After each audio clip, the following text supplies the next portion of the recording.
So during the Olympics, two young women said something that literally stopped me in my tracks. Not about medals, not about podiums, about identity, about autonomy, about becoming the kind of person your younger self would admire. And I realized something. They articulated in literally 2 minutes what I've been trying to teach women for 10 years. This episode isn't about athletes or skating or skiing. It's about who you are beyond a number. It's about taking off that corset and about choosing your life instead of living by someone else's script. Weight loss industry. If you're ready to stop chasing the scale and start becoming the champion of your life and actually get better results than any of those diets ever would have given you, then I want you to stay with me because this episode is going to teach you everything you need to know and you're going to learn it from a couple of 20-somethings. Well, hey there, diet disruptors. Before we get started on today's episode, I have to share with you my new mug. I am so excited. It says From Corset to Crown, which is my book. We're getting swag for my book. And right now, I'm the only one that gets this. So my book, From Corset to Crown, Disrupting Everything You've Been Told About Weight Loss, Confidence, and Self-Worth, is coming out this year. And I am so excited. You can go to carrielapoli.com/corset to crown to get your pre-order and get a bunch of bonuses when you do, including the ebook version. So we're very excited about that. But today we are talking all things Olympics. Now, it's been a little bit since the Olympics ended, and it was during a very busy time of my life, so I wasn't catching all of the things that were going on, but I, much like you, got the highlight reel. And there were a couple of things that stood out to me with a few of our incredible athletes that as I learned their stories, I thought, oh my gosh, like what they are saying, these young people who are like 20, 22 years old can teach us some very valuable, not just life lessons, but the very thing that you listen to this podcast for, the very thing that I talk about all the time when it comes to weight loss, our health, success, confidence. They lay it all out and they show us exactly the things that I feel like I talk about all the time in a way that makes perfect sense. So I am going to talk today about two athletes, two of them that have struck me in such meaningful ways. They're both young women. They are both just incredible athletes. They have a second to none work ethic. And most importantly, a mindset of a champion. And I want to tell you about both of these women because I think you're going to take a lot from their stories and from the lessons that they are teaching, maybe unbeknownst to them. But the reason why being in the mind and the heart of a champion is so important is not because I think you need to go and try to win the next figure skating gold medal. It's not because I think you need to be an Olympic skier, but you are living your life, your own Olympics. And it is, why wouldn't you try to be the champion of your own life? We are only given one life container, folks. And my biggest fear one day is that when I die, God looks at me and says, you did good. But I had so much more planned for you and you couldn't get out of your own dang way. So today we are going to help you get out of your own way. And by we, I mean me and my new friends that I don't know.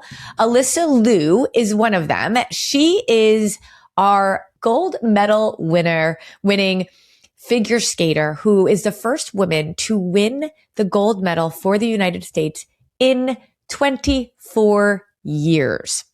And then we have Eileen, who is a 22-year-old freeform skier.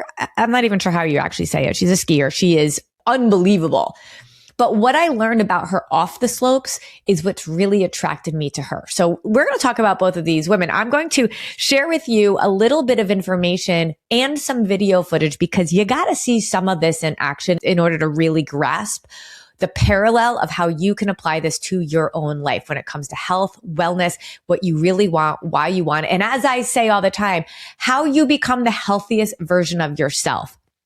You know, I'm 51 and I cannot get over the fact that these 20-somethings are absolutely rocking my world and teaching me what I need to know. And I love that wisdom often comes not just in age, but in perspective. how you look at the world and your experiences. My guess is these young ladies, as Olympians, have had to train and work harder than arguably most of us in our lives. So we should take what they say and give them the respect they deserve because of what they've accomplished already in their life. So let's talk about Alysa Liu. So Alysa, it is absolutely incredible because at 13 years old, she was already a world champion in figure skating. And then she went to the Olympics when she was 16 years old in Beijing. And she came in, I believe it was 8th place. I feel like it was 8th or 9th place, but I want to say it was 8th place. And it was about at that time that she just decided, I can't do this anymore. She quit. And at 13, she was literally known that she was going to be like a prodigy. She went to the Olympics at 16 years old and she quit right after that. And the reason why she quit wasn't because she didn't win the gold. It wasn't because she didn't medal. It was because she had no life. She was absolutely tired of the restriction that was forced upon her in order to train at that level, the deprivation, the need to be perfect, and the complete and total lack of control. And she knew she had to figure out who she was beyond just skating. And so she literally took years off. She went hiking. She just did things that like teenagers do. She got piercings and colored her hair and all of that. And she one day decided to go skiing, and the rush of adrenaline that she had brought her back to that same rush of adrenaline she had when she was flying through the air when she was skating. So just a few years ago, like literally 2 years ago, she got back on the ice for the first time on her own terms. She just literally took her laces on and went to a public rink, and she literally landed like a triple thing and a double thing and was like, I miss this. And she knew she wanted to come back, but she knew she was going to do it on her own terms. She said she wasn't going to live under someone else's control, telling her everything she could eat. She was like, no one's telling me what I can eat anymore. She said, no one's telling me what I'm going to wear anymore. Nobody's going to tell me what music I can dance to. She was like, I cannot live this life of always being perfect and strict and deprivation. And that is true for all of us. And I want you to think about this in terms of diet world, diet culture, and the diets that we have had. They have forced us to believe that in order to do this, we have to be very strict, we have to be perfect, and we have to deprive ourselves. And the minute you want to go to a party or enjoy yourself or fill your soul in some sort of way, you are the one that fails the diet. The diet doesn't fail you because it's exactly written out perfectly. And if you don't do it perfectly, well, you aren't going to be successful. Shame on you for wanting to have fun. Shame on you for wanting to be able to do things that you choose to do instead of what the diet laid out for you. It's a script. And that's what Alysa was living, a script that someone else wrote for her. And she knew she couldn't do it anymore. She was willing to give up everything. And that is like what I see with so many women. They get to the point where that corset, and this is why the name of my book is From Corset to Crown, that corset that was put on us when we were a young girl, and we were told it has to be squeezed tighter and tighter and tighter. Alysa had one as a figure skater. We as women have one when it comes to the size of our bodies, that our value is not in who we are, but what we look like. Whenever somebody says to us, oh, you look great, it's code for you look smaller. And we have just learned through cultural conditioning that that corset is just a part of it, a part of life. And we have to just keep tightening it. And it was someone like Alysa at 16 that said, I can't breathe anymore. I'm taking off the corset. And this is what happens to so many women by the time they're like 50 years old and they're going through unbelievable menopausal symptoms. And they're like, that's it. I can't breathe anymore. I'm done. And they take off the corset. And as a result, they become sick. They don't know what else to do other than diet and restrict. So then they just do the opposite side of the spectrum and just go all in, right? And then this is where they don't even recognize themselves anymore. But Alysa didn't do that. She figured out who she was beyond just skating. And I don't think as women, we have any idea how to figure out who we are outside of a number on a scale. We don't even know it's possible to even figure that out. that there's anything beyond what we look like. We're like, okay, I'm going to focus on this, or basically I'm just going to let my whole entire life go to shambles. And it's when I finally get to meet women and give them some hope in so many ways that, no, you don't need to wear the corset, but you do need to put on the crown. Like, you have a crown that you were born with. You are worthy, and you can show up for yourself and be who you want to be under your own rules, based on your own dreams and desires. And that's what Alysa did. She said, I need to get back on that ice. I belong there. But I want something different if I do this. I want to do it differently. And as a result, she got something different. When she skated on that ice during the Olympics, she divorced herself from the results. She was not there to win a gold medal. She was there to put on the dress that she designed, that she decided she was going to wear. She wanted to skate to her music and her routine. And because she did it authentically for herself, with herself, without being restricted by that corset that was keeping her from breathing, she won the first gold medal in 24 years. What does that say to you? Having freedom. Loving yourself so much to know who you are, recognizing that health is not about being perfect, but about being true and authentic to who you are. There was an amazing article, and this is actually how I learned all about this, from a man named Steve Magnus.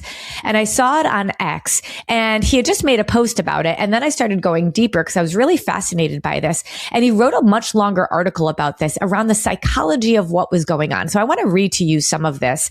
And then we're going to get into this other woman, Eileen, and then we're going to come back to Alysa for a second.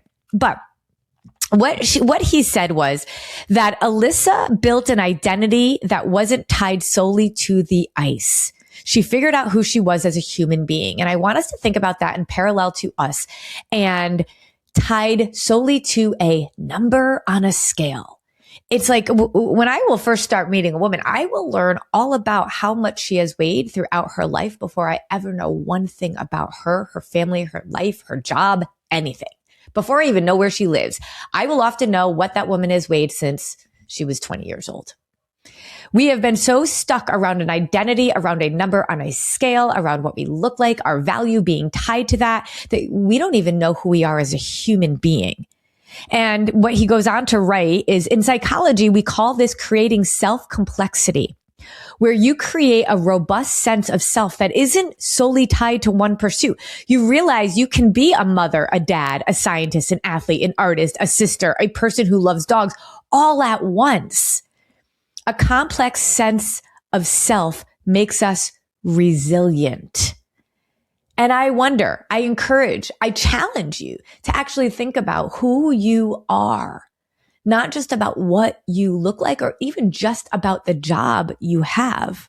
And then there's this other piece, because once she started exploring all the different components of her and did not identify solely as a figure skater under someone else's reign, and that is what we are. We are a woman that is always trying to lose weight under the reign of the diet world. That is not, the weight loss industry is not trying to help us. They do not have our best interest at heart. They give us a whole set of rules that we could never follow. You have someone like Alysa Liu, who has tons and tons of skill and work ethic and goals, and she couldn't handle the perfection and the deprivation. None of us can. But yet every single diet from the weight loss industry is around exactly that. No wonder we're not successful. But what's genius is that they have us believing, it's a complete brainwash, that we are the problem. The only problem that we are is that we listen to them. Because then the next thing is, oh, you just can't figure this out. We've given you all the tools and you still can't do this. Okay, here's now a weight loss shot to actually do it, because you can't do it. You can't do this anywhere on your own. And it's just this entire level of disempowerment and codependency. So who are you? And what are the multiple versions of you in terms of all this multifacetedness? Like, you are multidimensional. So in addition to this, the other piece that was so important was her being able to have a choice, autonomy. And this, as he writes in his article, is called the self-determination theory. It's one of the most established frameworks in psychology. According to self-determination theory, the level of autonomy or the desire to be causal agents of one's own life is intricately tied to our well-being. It serves as one of the three basic psychological needs that allows us to flourish and bolsters our motivation. When we feel like we can have an impact on whatever it is we do, we are better off. The ability to have control is central, not only to overcoming adversity, but to also being a happy, healthy human being. He goes on to say it's also reflected in our brains. When we are given a choice, our brain responds as if having a choice is the reward in and of itself. This is the opposite of every diet. And this is why, as a behavior specialist, I'm so bullish around the idea that you don't need another meal plan. You do need to understand how your body works. You do need to understand that blood sugar stabilization is your body's love language, and it will put you into physical balance when you understand that. But it won't be enough if I tell you what to eat. If I hand you the script of food and exercise and water and sleep and literally say, do this. When you lose autonomy, you lose the ability to do anything long-term for the right reasons. Alysa, when she came back, she redefined her why. She divorced herself from the number, meaning being a number one champion. Just like we need to divorce ourselves from a number on a scale and actually show up for ourselves for the right reasons and have autonomy. I think about one of my clients, Sue, and I wrote about her in the book because she was a teacher and she had swollen, really swollen ankles. She had a lot of issues, a lot of health issues, but one of them was swollen ankles. And the doctor, of course, as is done in our medical, in our healthcare system and pharmaceutical industries, we just gave her a whole lot of medication. Nothing worked. Within literal days, Sue's ankles went down when she started working with me. And what I had her do, and I said, I will never tell you what you can or can't eat. I will teach you and you get to make choices. I say that to every single client I work with. And that goes along with self-determination theory. Oh, you're not going to tell me I can't have something? Because the minute you tell me I can't have it, that's what I want. That's what I crave. And so we had decided together she was going to eliminate certain inflammatory foods like gluten and dairy, for example. So for 1 month, she didn't have those and she really ate clean, whole, unprocessed foods. And within days, her ankle went down. She was like, oh my gosh. Well, she went out to dinner with her husband about a month later and she decided she was going to integrate some cheese back in. They decided to have fondue. While she was sitting at the table, her ankle swelled up. And she was like, well, holy heck, we know what the issue is. We know what the root cause is. She chose not to have cheese anymore. But I remember our very first conversation with her, she's like, I can't not do cheese. I just can't not do cheese. What she really was saying was, I can't have rules put on me and be forced to be told I can't have something. She made the choice now not to have it. I never told her that autonomy matters, and she still doesn't eat cheese because she has decided that that isn't what she wants. That's freedom. That's what Alysa wanted, was freedom, right? In order for her to win, it wasn't like she just sat back. She had to work hard in order to move forward. And I am not saying that we just are sitting back, but we actually show up for ourselves for different reasons. And it actually allows us to work harder, but it's more authentic. It's more real because it's buried in a very deep why. Okay. So that was the first thing. I was like, this is amazing. What a great lesson. And then I was just skirting through Twitter and I got a hold of Eileen Gu. Now, again, I have not been a super big, I am going to watch all the Olympics this year, not because I don't love them. I just had a capacity issue, so I didn't pay attention that much. But this woman made me stop and listen. So I want you to listen before you hear anything else, what she has to say. Do you think before you speak? Because you answer questions so quickly and so comprehensively, whether it's about geopolitics or your sport or aerodynamics. Can you take us into your brain? Thank you, Charlotte. That's very kind. Oh man. Do I think? I think overall, I'm just a pensive person. Like, I'm an introspective young woman. Like, I spend a lot of time in my head, and it's not a bad place to be. I journal a lot. I break down all of my thought processes. I think I apply a very analytical lens to my own thinking, and I kind of modify it because it's so interesting. You can control what you think. Like, you can control how you think, and therefore you can control who you are. And especially as a young person, like I'm 22, so with neuroplasticity on my side, I can literally become exactly who I want to be. How cool is that? Like, how empowering is that, right? And so the fact is, I get to become every day the kind of person that me at age 8 would revere. Like, I would be obsessed with me today. Are you kidding? I would love me. And I think that's the biggest flex of all time, that you can have like little younger you be proud of you today. And so I guess for me, it's like, yes, I spend a lot of time in my own head. Yes, I think a lot, but it's not really like in an egotistical kind of way. It's in like a tinkering, like a scientist kind of way. I'm always like trying to modify. I'm trying to think, how can I be better? How can I approach my own brain the way that I approach my craft of free skiing, so that I can be better tomorrow than I was today. So that I can be better tomorrow than I was today. I want to meet this woman's parents. I was like, oh my gosh. And literally, I think that was like a minute and 33 seconds.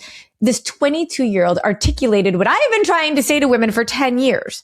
I talk about it in terms of something called the cognitive triangle. And I always say, you can't control always your feelings. Your feelings are going to be your feelings one way or the other. And you can't always control them, but you can control your thoughts. And very often our thoughts just attach like a magnet to our feeling. I feel angry, so I'm going to think angry thoughts. And what this young woman has taught us is that, reminded us, we can control our own thinking and analyze it. This woman loves herself. She shows up because she is fascinated with herself, with her brain, what she can do. She's introspective. She said, I'm pensive. She spends time in her own head. How many of us do this? Very, very few. This is why I go live every morning on Morning Time, because it's a chance for you to actually spend a little time thinking. I go live every morning on Instagram at 8 a.m. Eastern time because I want to get you into this place of reflection, but I can't do it for you. This is something that she's not like listening to someone else tell her how to think. She's literally sitting down, having a staff meeting with herself every morning, every day, reminding herself that she can control her thinking. She literally was like, you can control what you think and how you think. Therefore, you can control who you are. The identity that you carry with you will dictate every single aspect of success in your life. And then she said, you can become who you want to be. And the problem is, what so many of us women think we want to be is just a person in a corset, because we don't even realize that we can take it off and be authentically ourselves and dream so much bigger than what the cultural conditioning of the weight loss world has allowed us to believe we can become. We can become the kind of person that the little you would revere, as she said. Think about little you and the dreams that little you had, the ideas, the creativity. And with every year of cultural conditioning in this world made to believe that the only way we have value is if we pull that corset tighter and tighter, it's just disintegrated our ability to even realize that we can become exactly who that little girl always thought we could be. You can modify how you do things every single day so you can become better. She said that that's how she approaches her craft of skiing. And that's how she approaches her craft of living. Your craft of living and health need to be approached in the same way. You can control your thoughts. You are not a victim of the circumstance that happened to you. You have complete and total control over your thinking. And that goes right along with what we just talked about with Alysa. Autonomy. Nobody is telling you that you have to do this and you have to do that. Now, you may have circumstances where you feel like choice is very limited, but regardless of your circumstances, you can respond. It is all based on your perspective. You might be in a place of struggle right now and feeling like, yeah, these women, these young women are strong and healthy. I can't do those things. I'm not asking you to do anything like what they're doing. I am asking you to rethink what you are doing, understanding who you are, and believing in the dreams that you had when you were younger. You can be whoever you want to be based on how you decide you're going to show up. What is your why? And what are you going to take control of? So that brings me back to Alysa Liu, because my algorithm, was like, oh, Carrie's watching Olympics. We're going to show her Olympics. So the next thing that I want to show you is Alysa Liu in training. She has taken the world by storm when it comes to this story, because I think it resonates with so many of us in the need to not feel restricted and deprived and to be our own person. Divorcing yourself from a result is like mind-blowing, because there's no Olympian that goes in and says, I don't care if I win a medal, really, and truly means it. But she did. But it didn't keep her from working her freaking butt off. And here's the video to prove it. Her attachment to her coaches can be literal. This harness and what looks like a fishing pole help reel her in before she falls. But eventually, they have to let her go. No. Nah. This is what it takes to become a champion. Constant pounding I'm so tired. in pursuit of perfection. One more. I saw that when you were training, and they're like, okay, that's good. And you're like, one more, one more. Yeah. You don't need somebody pushing you. No, I have my own, determination. My determination's, up there. You're pretty scrappy. I love struggling, actually. You do. Yeah, it makes me feel alive.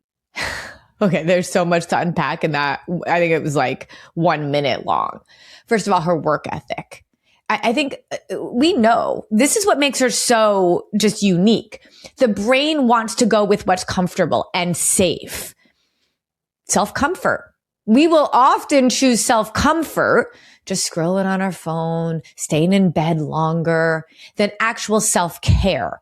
Self-comfort just keeps us stuck or keeps us the same, but eventually moves us backwards. Self-care moves us forward. But moving forward is hard.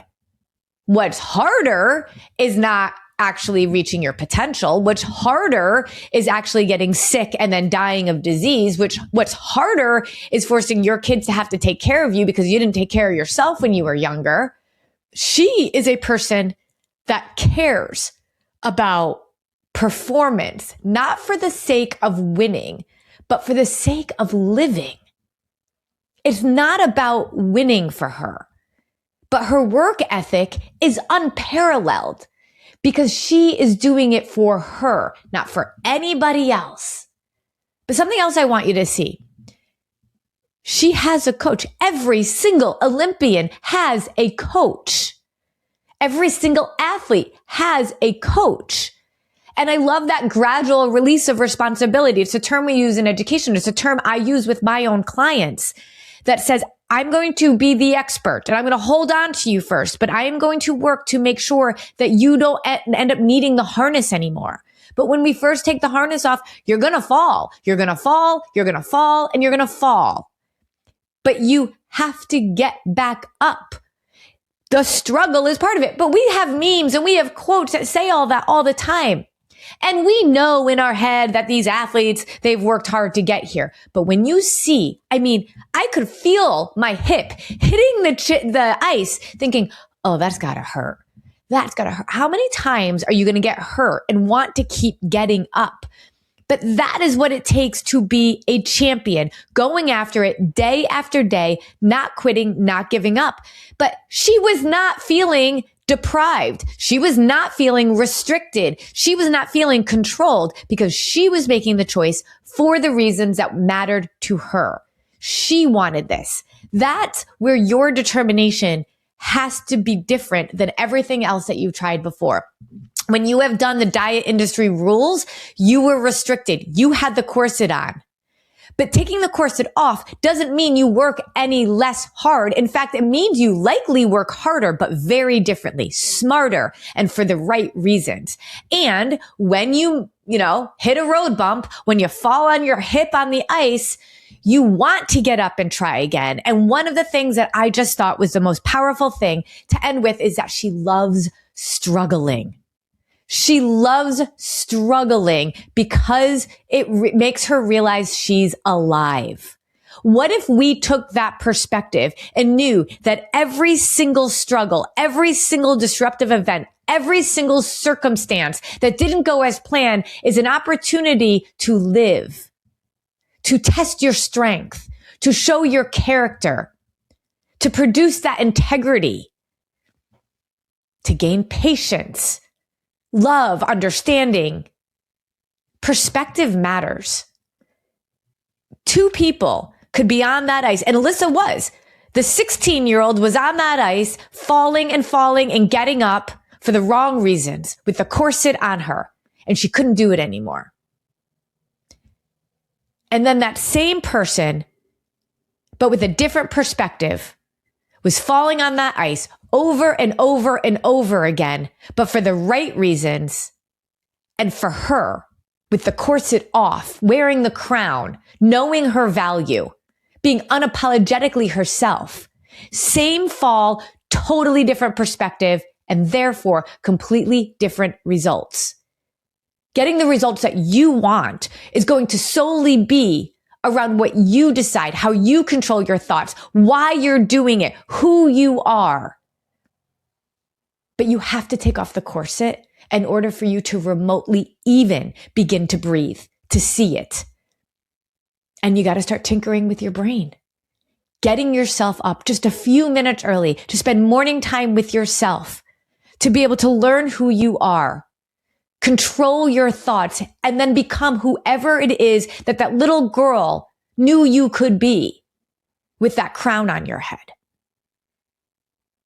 So I hope that these examples from the Olympics have touched you the way that they've touched me. I'd love to know your thoughts. I'd love to know your comments. Please go ahead and comment below. Share this with anybody that you think could use this as well. And go ahead and tag these Olympians. Share them with them. I would love for them to see, especially these girls' parents, how impressed I am, because I know the power of the influence of the person who's the loudest voice in your life. And very often it is those parents. So kudos to them as well. Please make sure you subscribe. I love when you're on my YouTube channel because that's where I can show you the videos. That's where I can show you my heart. And you can just get a little bit more context when it comes to what we're sharing. So remember, wherever you are in your journey, there is a place for you in this path to becoming the healthiest version of yourself. You just got to figure out, what does she do? What does she say? What does she think? And what does she believe? And become that person today before you even feel ready. Because that's the only way you are truly going to live with the freedom of releasing that corset.